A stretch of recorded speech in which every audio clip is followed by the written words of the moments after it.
우리 보스턴의 한 정신병원의 지하 병동에는 심한 정신질환자들을 수용해 놓는 독방이 있었습니다. 그곳에 소녀 하나가 어린 나이임에도 불구하고 공격적인 성향이 너무 심해서 그곳에 수용되어 있었습니다. 부모조차도 너는 태어나지 말았어야 했다라고 말하며 면회조차 오지 않았던, 그러다 보니까 이 소녀는 더 혼자 갇혀 있고 더 포악해져 갔고 나아질 기미가 보이지 않았습니다. 그러던 어느 날 은퇴한 간호사가 우연히 이 소녀를 발견하게 되었고 그녀에게 관심을 갖기를 시작했습니다. 먹을 것을 갖다 주고 말을 건네주고, 처음에는 먹을 것을 갖다 주면 집어 던지고 말을 걸면 대답조차 하지 않는, 그런데 이 은퇴 간호사가 6개월 동안 한 번도 빠짐없이 그녀의 문을 두드리고 대화를 시도한 끝에, 그러던 어느 날 거짓말 같은 일이 벌어졌습니다. 6개월이 지나고 나서 그 소녀가 그 간호사에게 마음을 연 겁니다. 차츰 음식을 먹고 또 치료를 받으면서 회복되더니 이제 몸이 다 나아서 병원에서 퇴원을 하게 됐습니다. 그리고 그녀가 일평생 남을 도와주는 봉사의 일을 하게 됩니다. 그녀의 이름이 앤 설리반입니다. 우리가 잘 아는 대로 헬런 켈러의 선생님입니다. 사랑과 관심의 힘은 참으로 위대합니다. 헬런 켈러는 보지도 듣지도 말하지도 못하는 삼중고에 시달리고 있었습니다. 그러니 처음에는 그 사람을 보면서 사람이 아니고 짐승이었죠. 설리반이 그녀를 가르치는데 그래도 뭔가 만지고 느낄 수 있는 것은 설명이 가능한데 추상적인 명사는 설명할 길이 없는 거예요. 사랑, 예를 들면.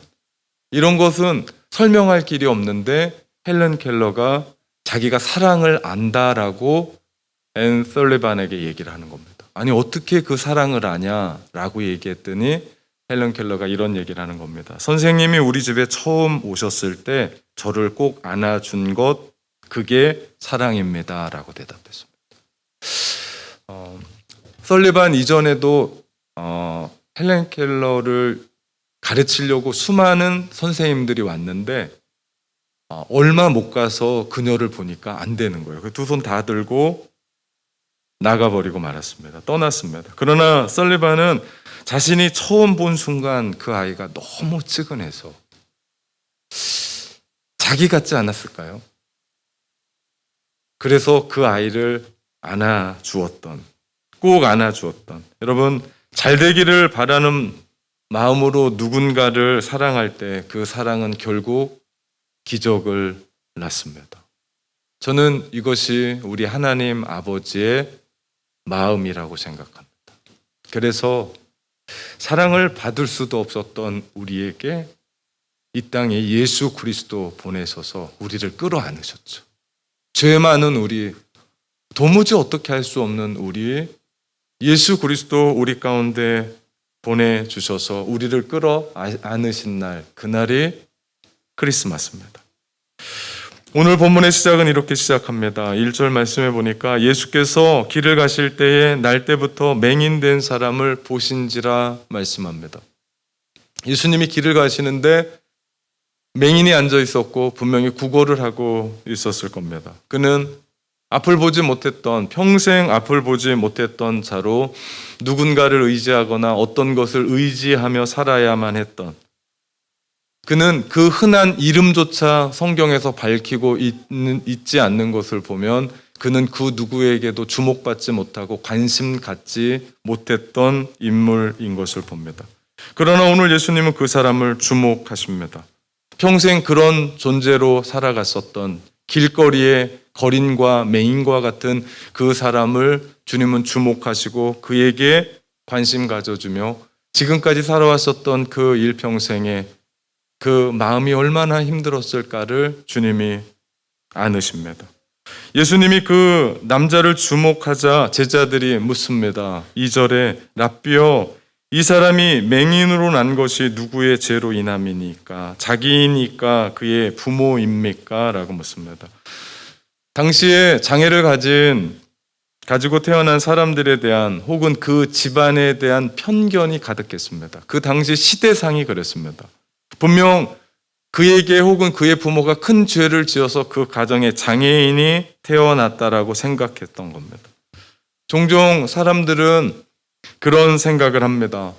성공하고 부하고 잘 나가고 소위 세상에서 뭔가를 이룬 사람들을 보면 하나님 앞에 복 받았다라고 얘기합니다. 그리고 반면 실패하고 일이 잘 안 되고 건강하지 못하고 병 나면 사람들은 복이 아니라 벌 받았다라고 생각합니다. 물론 이 관점은 예수님의 관점도 아니고 성경이 말하는 관점도 아닙니다. 오해입니다. 한 번은 우리 교회에 막 들어오신 어떤 한 분이 저에게 어떤 집사님을 묻는 겁니다. 우리 교회에 있는 공진 집사님이라는 분을 계속 얘기하는 거예요. 제가 우리 교회 모든 사람을 다 아는데 공진 집사님은 없거든요. 그래서 우리 교회는 그런 분은 없습니다. 그랬더니 그분이 저한테 되려 아니 목사님인데 성함을 그렇게 모르시냐고 그러면서 또 설명을 하는 거예요. 가만히 들어보니까 앞에서 키보드를 치고 예쁘장하게 생긴 분이래요. 보니까 사공진 집사님이었어요. 제가 설명을 해드렸습니다. 그분의 성은 사공이고 이름은 진입니다. 설마 이름을 공진이라고 짓겠습니까? 그러면서 서로 웃었습니다. 잘 모른 거예요. 그분이 생각하기에는 한국 사람의 이름이 성과 함께 세자 정도 쓰니까 성이 사고 이름은 공진이겠다라고 생각을 한 거죠. 나름대로 생각해서 그런 겁니다. 몰라서 그런 거죠. 그래서 제가 사실 찾아봤지 않겠어요? 한국에 150개 넘는 성 중에 사가 있나? 찾아봤더니 있더라고요. 청주 사씨가 있어요. 와, 그런 일이 또 있더라고요. 오늘 예수님의 제자들이 잘 몰라서 던졌던 그 질문에 예수님은 정확하게 답변을 하십니다. 3절에 이 사람이나 부모의 죄로 인한 것이 아니라 그에게서 하나님이 하시는 일을 나타내고자 하심이라. 무슨 말씀입니까? 이 사람이 단지 앞을 못 볼 뿐이지 그 사람의 죄도 그 부모의 죄도 아니라는 겁니다. 하나님이 그를 그렇게 이 땅에 오게 하셨던 것은 하나님이 분명한 일을 하기 위해서 그를 만드신 것이라고 말씀하시며 예수님이 그의 눈을 뜨게 하십니다. 그런데 오늘 복음서에 보면 오늘 이 본문은 복음서에서는 전혀 다른 예수님의 치료 행위가 나와요. 예수님은 능력이 있는 분이에요. 말씀 한마디라고 하셔도 눈을 뜰 수 있는 그런 예수님이신데 오늘 전혀 다른 방법으로 친히 진흙에다 침을 뱉으셔서 그것을 이기셔서 눈에 바르고 실로암의 못에 가서 씻으라고 얘기합니다. 여러분 생각해 보십시오. 그는 맹인입니다. 그 맹인에게 눈에 진흙을 바르고 그러지 않아도 보이지 않는 그 맹인에게 다른 곳도 아니고 눈에 진흙을 바르고 실로암이 거기에서 얼마나 떨어져 있는지 모르지만 그가 더듬거리면서 그곳을 찾아가지 않았겠습니까? 사람들이 이 얼마나 웃긴 얘기입니까? 사람들이 그를 보면서 맹인인 줄 아는데 눈에 그렇게 하고 지나갈 때 얼마나 사람들이 비웃었고 조롱했을까요? 근데 더 이상한 것은 그가 그런 지경임에도 불구하고 실로암으로 찾아갑니다. 실로암의 뜻은 보내심을 받았다라는 뜻입니다. 마치 예수님이 하나님의 보내심을 받고 이 땅에 오신 것처럼 주님이 이 땅에 오셔서 구주가 되셨습니다. 메시아가 되셨습니다. 우리를 구원하시는 주님으로 이 땅에 오셨습니다. 그런데 세상이 그것을 모르니까 그 예수님을 무시했습니다. 조롱했습니다. 비웃었습니다. 나사렛의 그 촌동네의 목수가 무엇을 할 수 있느냐고 대놓고 무시했습니다. 가장 가슴 아픈 것은 십자가에서 못 박혀 돌아가시는데 침 뱉고 따귀를 때리고 조롱하고 끼득끼득 웃고 심지어는 그 십자가에서 돌아가시는데 저가 남은 구원하였으되 자기는 구원하지 못한다고 얘기하면서 정말 가슴 아픈 얘기합니다. 그 위에서 내려오라. 그럼 내가 너를 믿겠다라고 얘기합니다. 주님은 그렇게 비웃음 속에 비웃는 그곳에 보내심을 받았습니다. 그리고 그 자리에서 묵묵하게 십자가를 지시고 우리를 위해 죽으십니다. 그 일을 위해서 오신 날, 그날이 바로 크리스마스죠. 예, 맹인이 실로암의 못을 찾아갑니다. 왜 그랬을까? 나를 놀리려고 하는 부분이라는 생각을 하지 않았을까? 어떻게 그 자리로 갈 수 있었을까? 물론 성경은 그것에 대해서 얘기는 하지 않습니다. 그러나 우리가 거룩한 상상력을 해볼 수 있습니다.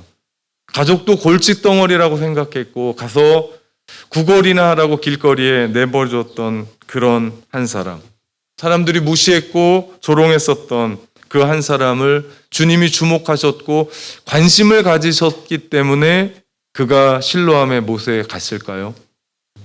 아니면 예수님이 진흙을 이기셔서 그 눈에 발랐을 때 그 주님의 손길을 느꼈을까요? 실로암에 가서 씻으라라고 얘기했을 때 주님의 그 인자한 목소리에 따뜻함을 느껴서 있을까요?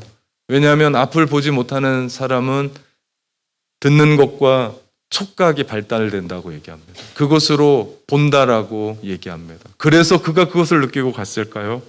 아니면 그가 주님이 하시는 그 일련의 일들이 길거리에서 구걸할 때 그냥 몇 푼 던져주는, 돈 던져주는 싸구려 값싼 은혜가 아니라 정말 나를 위한 거구나 희망을 느껴서 일었을까요? 잘 모르겠습니다. 그것이 어떤 것인지 모르지만 가장 중요한 한 가지 사실은 지금 그가 실로암의 못에 보냄을 받았고 그 수많은 장애물을 뛰어넘고 그는 실로암의 못에 가서 눈을 씻고 눈 뜨는 기적을 맛보았다는 사실입니다. 이 얼마나 기뻤을까요? 얼마나 행복했을까요? 한평생 앞을 보지 못했던 사람입니다. 한평생 어둠 속에 살았던 사람입니다. 그렇게 억눌렸던 사람, 그렇게 조롱받았고 수치 속에서 남들이 그냥 밀면 밀려가야 됐고 남들이 욕하면 그냥 들었어야만 했고 왜? 아무것도 할 수 없는 그런 그 속에서 날마다 아파했었던 이 사람이 주님으로 말미암아 눈을 뜨게 된 가장 큰 선물을 보게 된 겁니다. 이것은 단지 그가 육신적으로 눈만 뜬 게 아닙니다.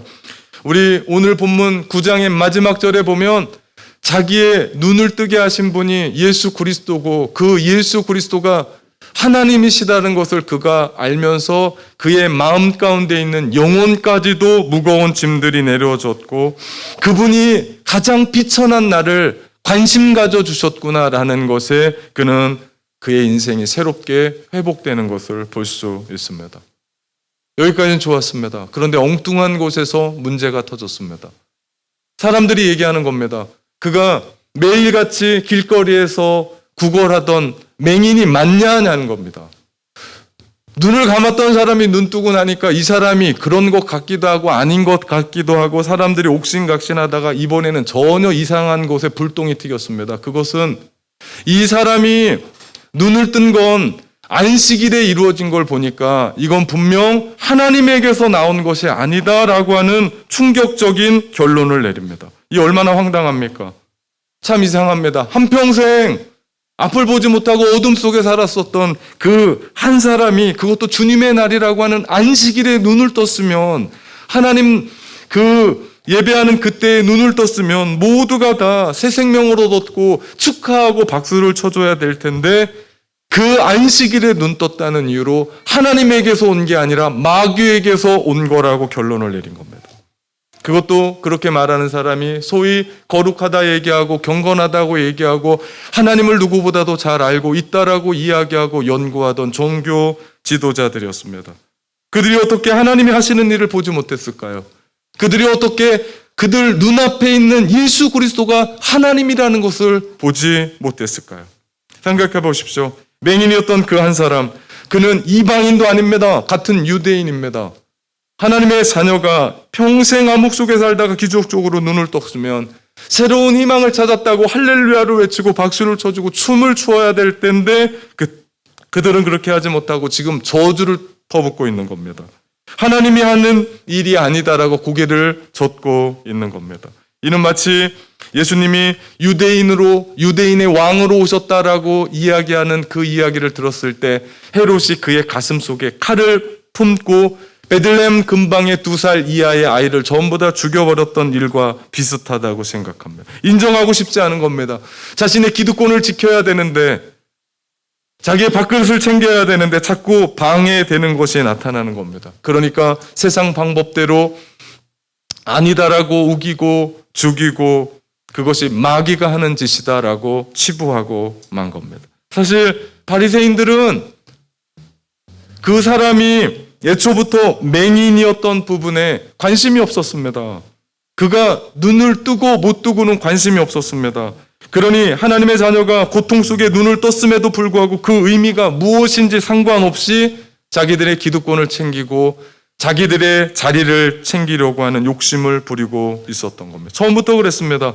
그러니까 그가 눈을 뜬 사람이 맞냐 아니냐로 옥신각신했고, 지금은 결국 그가 눈을 뜨고 있음에도 불구하고 그는 맹인이다라고 맹인 취급을 하고 있는 겁니다. 그들은 스스로 거룩하다 말하고 하나님께 헌신됐다고 말했지만 진정 그들 눈앞에 있는 하나님을 보지 못했습니다. 맹인이 눈을 뜨는 하나님의 나라의 일들을 보여주었음에도 불구하고 그들은 그것에 대해서 눈을 뜨지 못했었던 맹인이 바로 그들이었습니다. 그렇게 하나님의 나라를 연구했고 그렇게 예수님의 오실 것을 기대했었던 사람들이었고, 그러면 창세 이후로 이런 일이 없다라는 것을 보았으면 하나님이 하셨던 일이고, 그 하나님이 하셨던 그 일이라면 예수 그리스도가 하나님이셨다라는 것에 대해서 눈을 떴어야 되는데 그들은 그럴 마음도 없었고 그들은 영적인 소경으로 맹인으로 있었던 겁니다. 그래서 주님은 요한복음 9장 39절에 이런 말씀합니다. 내가 심판하러 이 세상에 왔으니 보지 못하는 자들은 보게 하고 보는 자들은 맹인이 되게 하려 함이다 라고 말씀합니다. 이 말씀은 다른 말씀이 아닙니다. 우리가 영적으로 병들고 보지 못한 그 상태라는 사실, 내가 다른 건 몰라도 멀리 보지 못하고 근시한 쪽이다, 그래서 나에게 안경이 필요하다는 그 사람은 어떻다고요? 그 사실을 인정하는 사람은 맹인이 아닌데, 내가 눈이 보이지도 않는데 안경도 안 쓰고 내가 눈이 보이지도 않는데 그냥 살아가는 그 사람은 맹인이다 라는 얘기입니다. 다시 말하면 우리 모두에게 진리의 빛, 세상의 빛, 예수 그리스도가 필요하다라는 말씀입니다. 우리가 세상을 살아가면서 우리에게도 맹인이 앞을 보지 못하는 것처럼 우리의 인생의 문제를 안고 살아갑니다. 그것 때문에 아팠고 그것 때문에 좌절했고 그것 때문에 절망했습니다. 그것 때문에 얼마나 울었는지도 모릅니다. 사실 오늘 본문의 그 맹인은 다른 사람이 아니라 납니다. 사실 앞 못 보는 것은 우리가 어떻게 할 수 없는 부분입니다. 아침에 힘을 준다고 해서 눈이 떠지는 게 아닙니다. 내가 노력한다고 해서 감겨있던 눈이 떠지는 것도 아닙니다. 그래서 더 아픈 겁니다. 왜 하필 우리 가정이지? 왜 하필 그런 사람을 만났지? 왜 하필 나에게 이런 모술, 병이 있는가? 왜 나에게는 이런 일이 생겼는가? 왜 내 시대에 코로나가 터졌나? 수많은 일들이 내가 그렇게 의도한 건 아닌데 자꾸만 그렇게 흘러갑니다.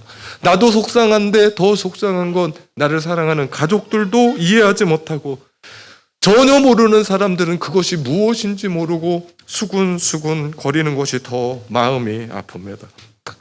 가만 보면 오늘 성경에서 만나는 이 맹인은 다른 사람이 아니라 나였습니다. 그리고 그 사람이 이해가 되고 얼마나 아팠을까, 얼마나 속이 상했을까, 얼마나 그 마음이 아니었을 거라는 것을 우리는 깨닫습니다. 그런데 여러분 그거 아십니까? 주님이 바로 나의 그 문제에 관심을 갖고 계시다는 사실입니다. 세상의 사람들은 화려한 거, 겉에 무엇을 입고 살아가는 것, 지금 내가 하고 있는 일이 무엇인지에 대해서 관심을 갖지만, 우리 주님은 내가 왜 우는지, 내가 왜 좌절하는지, 왜 내가 아픈지, 왜 내가 그 자리에서 주저앉을 수밖에 없는지에 대해서 주목하고 계시다는 사실입니다.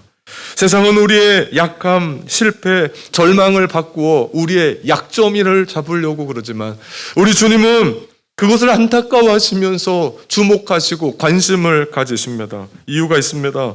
고쳐주시기 원하십니다. 치유하시기 원하십니다. 회복되기를 원하십니다. 얼마나 아팠냐? 얼마나 힘들었냐? 얼마나 고생이 많았냐?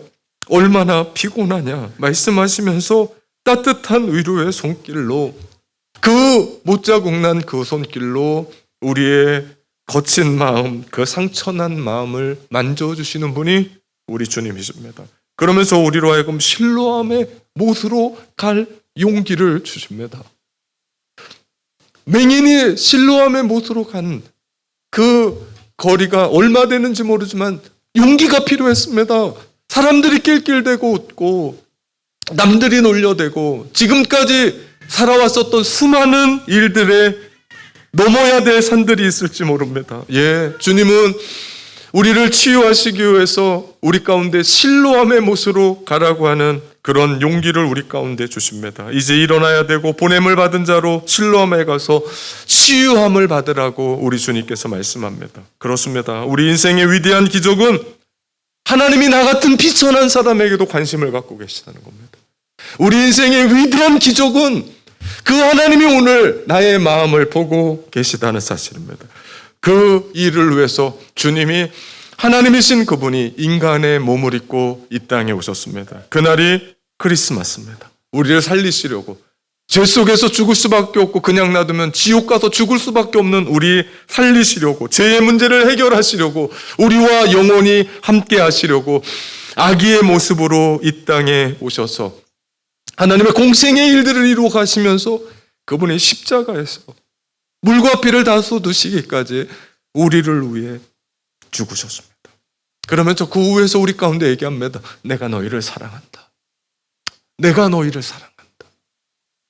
죽을 수밖에 없는 죄인을 위해서 주님이 스스로 십자가를 선택한 겁니다. 다른 방법은 없기 때문에, 인간을 구원할 수 있는 다른 방법은 없었기 때문에 그 십자가에서 그 못자국 난 손길로 우리의 상처난 마음들을 위로하시고 치유하시고 회복해 하십니다. 이것 때문에 주님이 이 땅에 오셨습니다. 낮고 낮은 자리에 오셨습니다.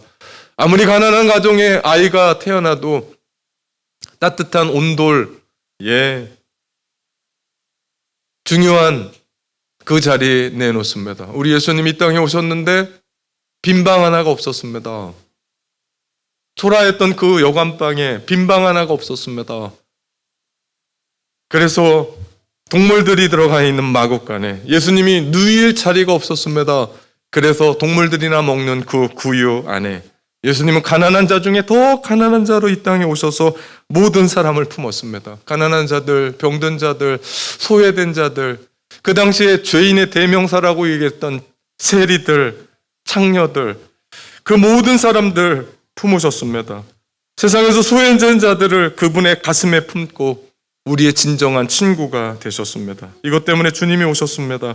그래서 크리스마스를 생각하면 우리의 가슴이 따뜻하고 행복하고 기분이 좋습니다. 우리를 살리시려 구주가 나셨으니 나사렛 예수십니다. 존 오토버그의 누더기 하나님이라고 하는 책이 있습니다. 이 책의 한 대목에 이런 글이 있습니다. 그대로 읽어드리고 설교를 마치려고 합니다. 나는 구순 9계열, 한국말로 말하면 언청입니다. 구순 9계열을 가지고 태어났는데 학교에 다니기 시작할 때 친구들은 내가 자신들과 어떻게 다른지를 분명하게 인식하게 해줬다. 나는 일그러진 입술, 구부러진 코, 균형이 안 잡힌 치아, 그리고 말을 더듬는 작은 소녀였다. 친구가 내 입술에 무슨 일이 있었던 거냐라고 물었을 때 나는 넘어져서 유리 조각에 찢겨졌다고 말하고 싶었다. 다르게 태어난 것보다는 사고로 고통당하는 것이 더 나아 보였기 때문이다. 나는 가족 외에 그 누구도 나를 사랑할 수 없을 거라고 확신했다. 2학년이 되어 나는 모두가 존경하는 레오나르도 선생님의 수업을 듣게 되었다. 작고 통통하게 생긴 생기가 넘치는 선생님은 언제나 행복해 보였다. 매년 우리는 듣기 시험을 쳤다. 평가 방식은 이랬다. 우리가 문을 등지고 서서 한쪽 귀를 막으면 선생님이 뭔가를 속삭였고 우리가 그 말을 따라하는 것이었다. 이를테면 하늘은 파랗다라는 라든지 신발을 새로 샀니? 같은 말이었다. 드디어 내 차례가 돌아와. 나는 하나님이 선생님의 입에 주실 말을 기다렸다. 잠시 후 선생님의 입을 통해서 나온 5마디가 내 삶을 바꿨다. 레오나르도 선생님은 이렇게 속삭이셨다. 난 내가 내 딸이었으면 좋겠다.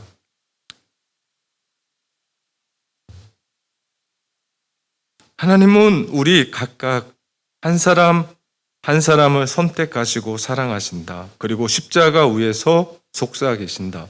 내가 나에게 속했으면 좋겠다. 내가 너를 택한단다. 이것 때문에 우리 주님이 오셨습니다. 그날이 크리스마스입니다. 우리도 이날 주님의 음성을 들었으면 좋겠습니다. 내가 너를 택했단다. 빛 대신 주님을 만나시기를 주님의 이름으로 축원합니다. 사랑하는 참된 가족 여러분, 메리 크리스마스.